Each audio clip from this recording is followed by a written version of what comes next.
The first decade has seen strange happenings in India.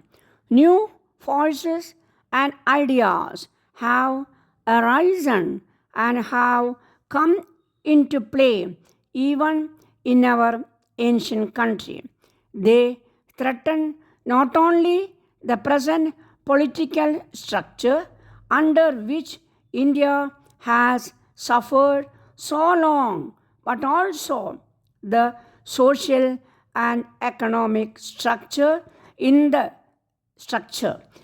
political field, we have seen the ideology and practice of direct action displace the slow and ineffective methods of an earlier generation.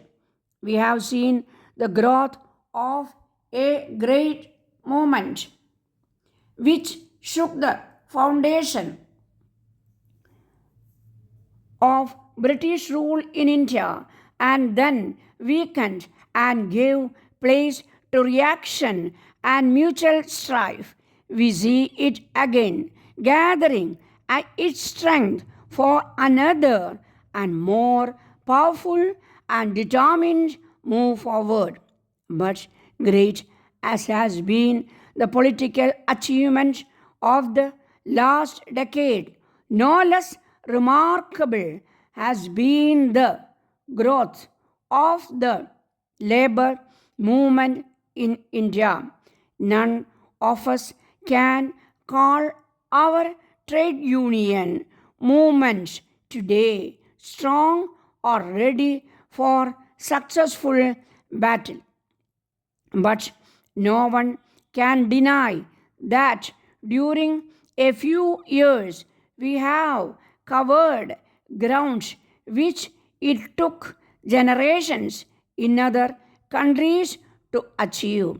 In spite of the great poverty of the worker and the fear born of slavery that possesses him and makes it difficult to organize him, in spite of political difficulties which a foreign government is ever placing in his way, in spite of the engagement of the country as a whole with the national struggle, there has developed rapidly a class conscious and strong and aggressive spirit in Indian worker.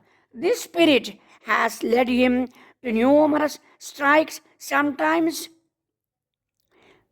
conceived, often with failure as certain goal, but he has gone ahead without much worry. If he has weakened, it has been due to the weakness of some of his leaders.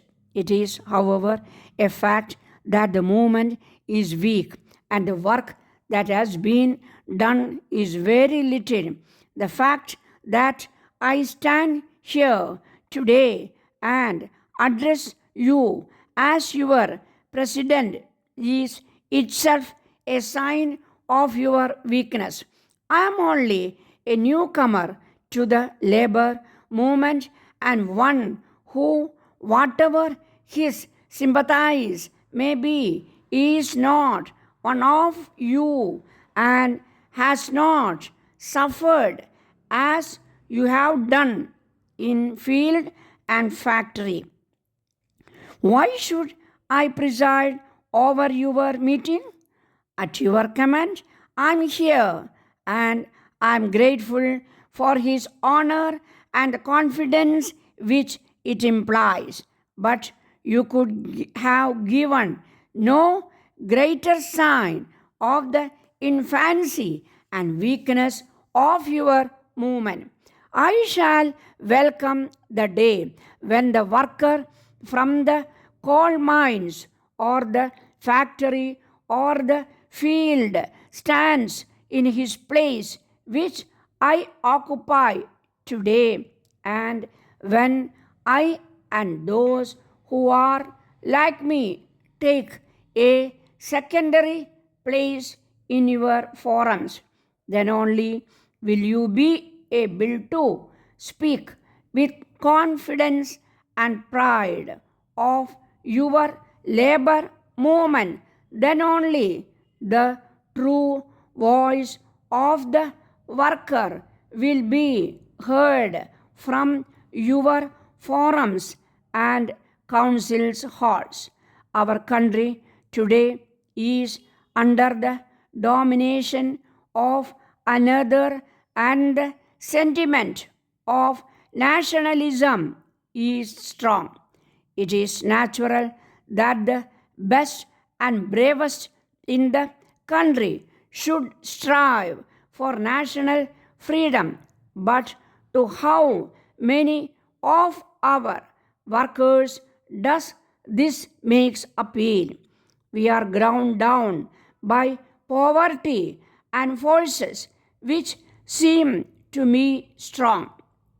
We are not able to think of larger issues as we are engaged in our daily struggle for wages and bread.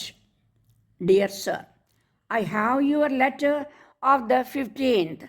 I am not surprised at your disappointment. Indeed, if I had been in your place, I would have been very angry.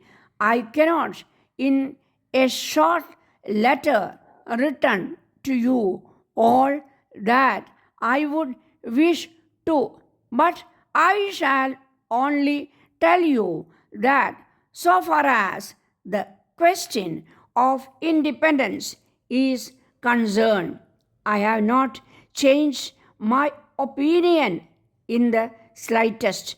Indeed, for me, the question is not one of declaring independence as the goal at the Bombay conference, but of doing something much more effective in order to achieve it. We must remember, however, that in an organization or a committee, decisions are taken by majorities, and ordinarily I cannot, in short letter, write to you all that I would wish to, but I shall only tell you that so far as the question of independence is concerned, I have not changed my opinion the slightest. Indeed, for me, the question is not one of declaring independence as the goal at the Bombay conference, but of doing something much more effective in order to achieve it. We must remember, however, that in an organization or a committee, decisions are taken by majorities, and ordinarily discipline requires that the minority, so long as it is in that organization of committee, should not criticize it. As a matter of fact, I tendered my resignation from the working committee, but it was not accepted. If I were, I would suggest you are preparing your colleagues for a big offensive at the Bombay conference and after.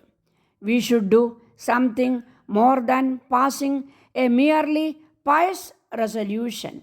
Almost all workers who supported the Delhi resolution will be compelled to side with full independence at the Bombay conference unless some very unlikely events happen.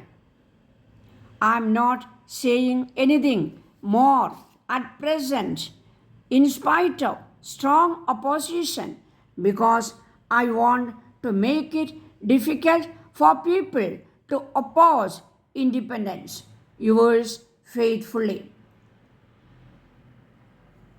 There is another aspect for which I would like to refer, it has now become a fashion for us to say that the standards have gone down.